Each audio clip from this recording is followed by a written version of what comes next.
Good day. This series of videos describes Niagara's Welland Canal, a fun place to see ships up close. In this video, I talk about the visible features on cargo ships from bow to stern. Now we're going to talk about parts of a ship. Here are some basic terms I use. Here's the only surprise. The shoulder of the ship is where the curve of the bow ends and the straight part of the hull begins. That's where the cargo holds start. There are lots of parts of a ship we can't see. The keel is the structural backbone. The rest of the ship is built out from the keel. In rough storms and waves, the forces on the ship can be different at the bow and the stern. So the keel and the rest of the ship are designed to twist and flex a bit and absorb the forces, because twisting is better than breaking.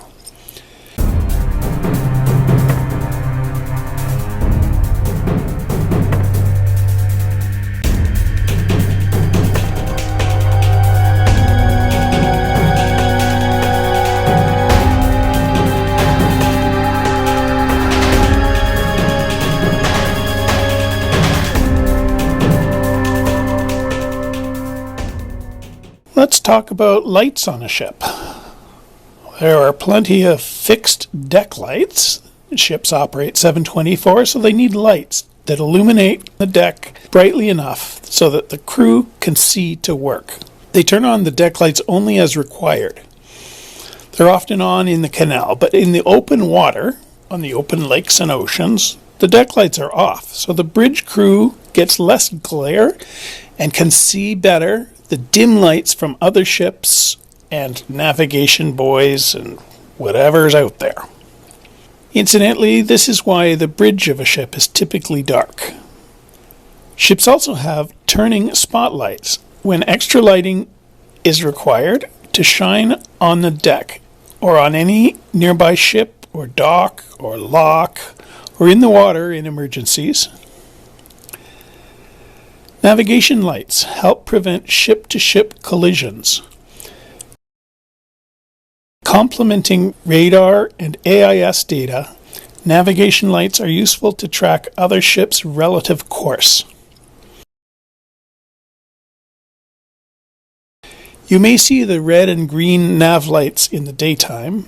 They're in these recesses with a black background, either on the shoulder or on the leading corner of the superstructure.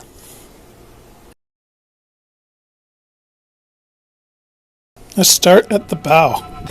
At the very front of the bow, there is often a platform with a safety rail for a front lookout. The ship may have a bow flagstaff. Each ship's name is written on both sides of the bow. The ship's name often changes when a ship is resold to match the purchasing company's brand. There are two bow anchors. Ships anchor nearby sometimes, but not in the canal itself. On the deck, there are winches for managing the anchors. A winch is like a fishing rod reel, but it's giant and motorized. You may see the top edge of the bulbous bow just under the waterline. The bulbous bow reduces the bow wave created by the ship and so reduces fuel consumption by perhaps 5%. The bulbous bow have a graphic on each side of the bow. Each ship has a bow thruster. This is a propeller mounted sideways to move the ship side to side around docks and locks. It's only effective at low speeds, under 3 miles per hour walking speed. The graphic for the bow thruster is vertically over the bow thruster itself. Near the bow and near the stern are draft indicators, markings on the side of the hull that indicate the ship's depth below the surface. A ship down to the 26-foot mark, which is like 8-meter mark, is fully loaded because that's the depth of the canal. The ship's made to be able to take more cargo, but then they wouldn't make it through the canal. The foremast has a few things. It has a navigation light, deck lights, it has yards for hanging flags. Sometimes it has a little lookout platform. Lakers have a landing boom on the shoulder on each side of the ship. for dropping sailors from the ship onto a dockside. Some salties do as well.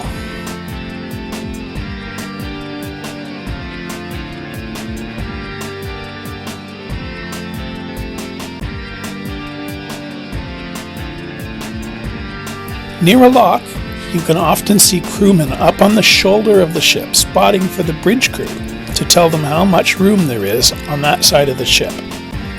Try not to distract them.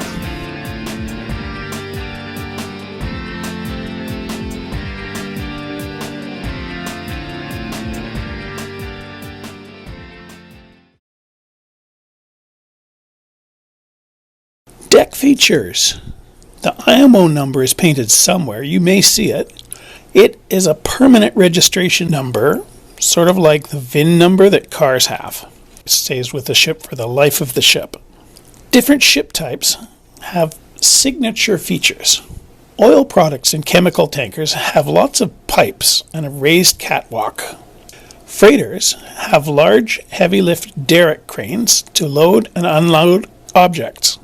Bulk carriers, to move their hatch covers, they may have a gantry crane, would run the width of the ship, and it can roll fore and aft so it can get to each of the hatch covers. Ship ventilation pipes have a cover or a bend in them to keep the rain and snow out. Ship ventilation includes people spaces for where people go in the ship. They have vents for cargo. They have engine intake vents.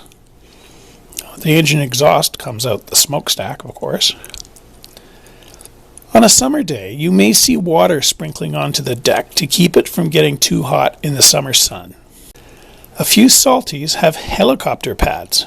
On the lakes, the ships are never more than a day away from a hospital, so lakers don't have them.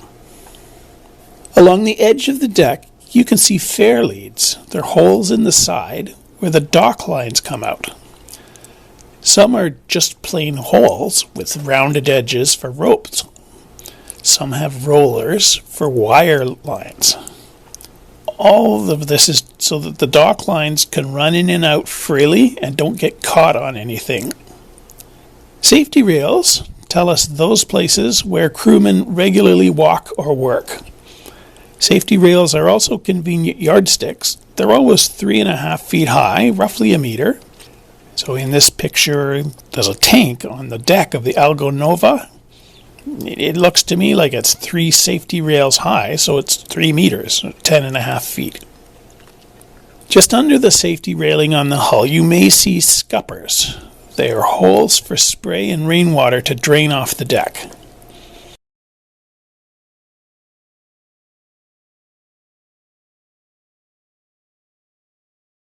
Hull features. Ships have rubbing strakes to absorb the shock of the ship bumping docks and lock walls. Along the side, you may see marks indicating where the bulkheads are between the cargo holds. Some salties and tankers have indicators where tugs may push.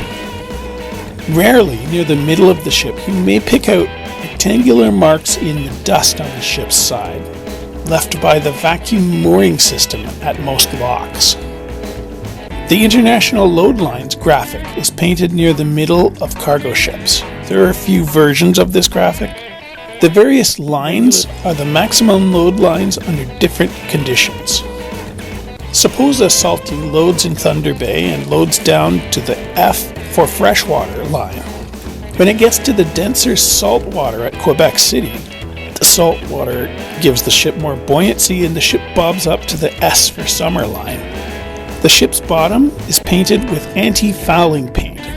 It contains chemicals to inhibit growth of marine organisms that would slow the ship down. Regular copper is going out of favor because, guess what? Chemicals that marine organisms don't like are bad for the environment. Stern features. There's typically one superstructure, and it is towards the stern, and it is typically white. The light color makes it easier to control the internal temperature in the summer. This is why cruise ships are white as well.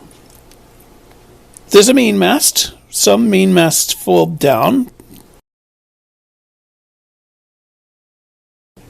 Antennas.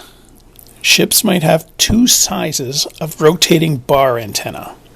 The little rotating bar, maybe 1 or 2 yards long, is X-band radar. This is for surface search to identify ships and other objects in good weather and to see incoming weather fronts. If you only see one rotating bar antenna, it's an X-band antenna. The S-band radar antenna is a rotating bar 3 to 4 yards long. The S-band is also for surface search. Because S-band is a longer wavelength, it's a bit more fuzzy than X-band, but it has a longer range and it works better in bad weather. These rotating bar antennas are positioned up high over the top of the smokestack to give a better all-around view. There are these 1-yard domes. These are satellite dishes for broadband data links via satellite. The dish is inside the dome and rotates or inclines up and down to point at the satellite. There are smaller domes, maybe 18 inches or less. I think these are for satellite phones. The big smokestacks these lakers use are somewhat decorative. You can see smaller pipes protruding from them, with the actual engine's exhaust coming from the smaller pipes. Each company has its own fleet smokestack color scheme. Okay, let's talk about speakers. The ship has a horn. It has a loud horn to signal other ships that are 2 or 3 miles away.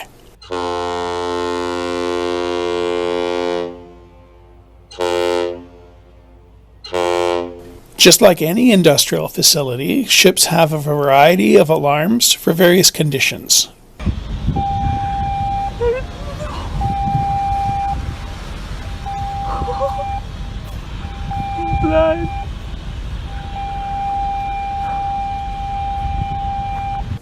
The captain can use a loudspeaker to talk to people on nearby ships and docks or on the deck.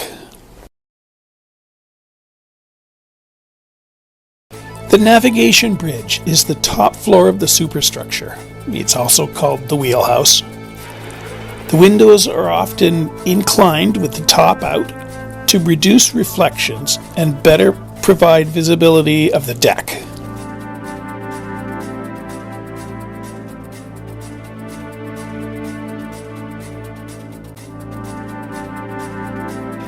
There's sometimes a couple of circles on these bridge windows.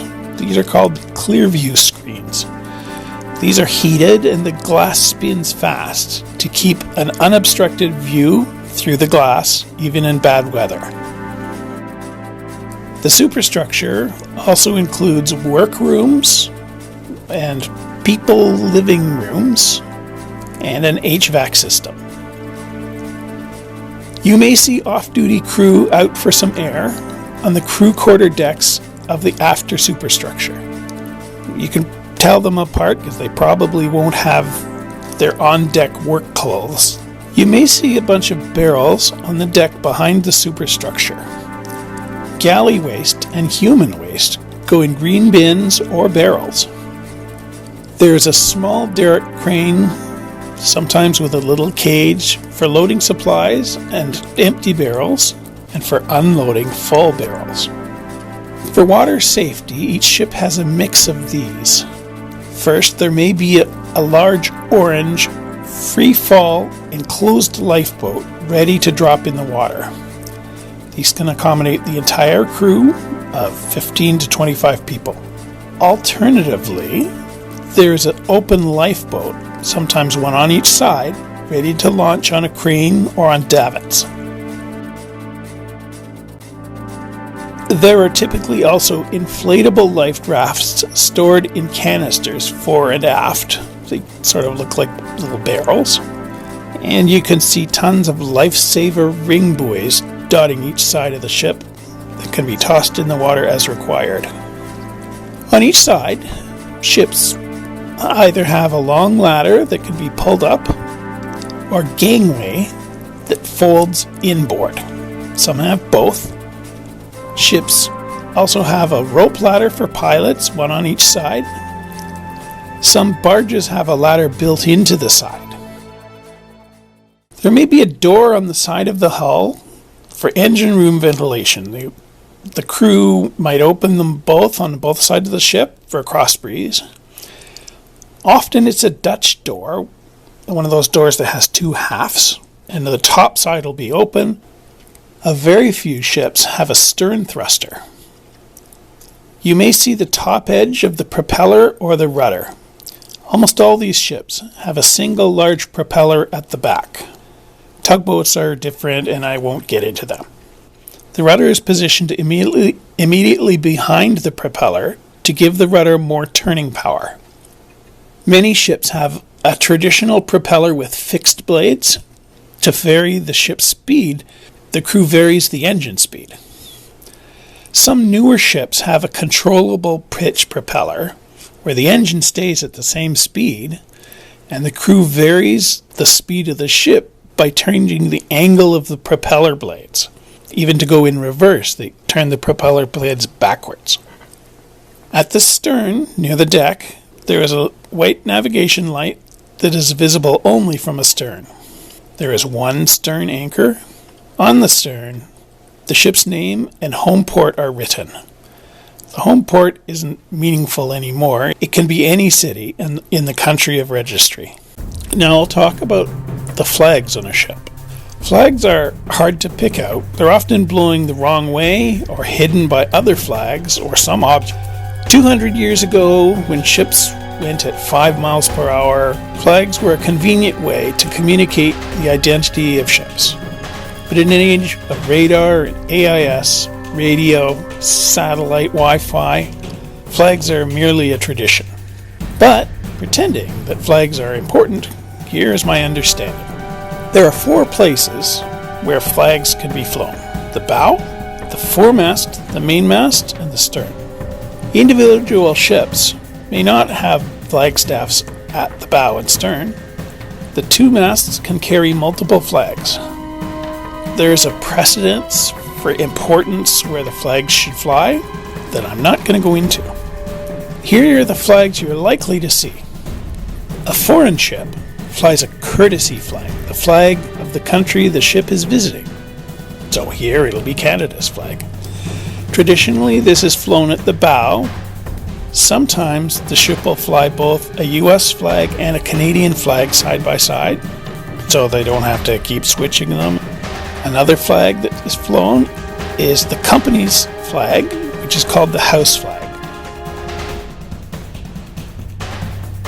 There's a whole signal flag alphabet. The ones you're likely to see are signal flag H on a foreign ship, which means there's a pilot on board. A signal flag B may be flown on an oil products or chemical products tanker, indicating the ship is carrying dangerous goods. And the last flag on my list is the country where the ship is registered, the home country of the ship. Traditionally, this is on the stern. The country of registry is often selected at the convenience of the ship owners to take advantage of lax maritime regulations and so save money.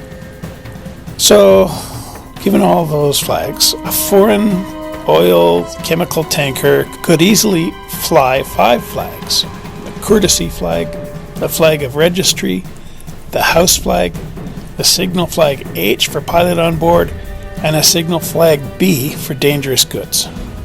When ships get enthusiastic, they might fly more flags. I've seen the province's flag, the home port of the ship's flag, and I've seen the Seaway flag. When they're in an especially party mood, perhaps when they're stuck in port on July 1st, or for some event celebrating the opening day of the canal, they might fly all of their alphabet flags. They call this dressed overall.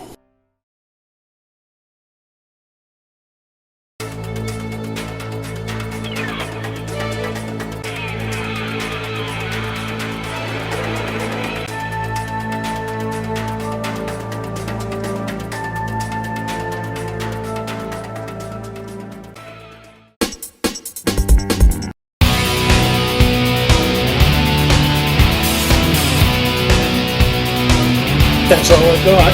Comments are welcome. check out the other videos. Thanks for your time, and I'll see you by the canal.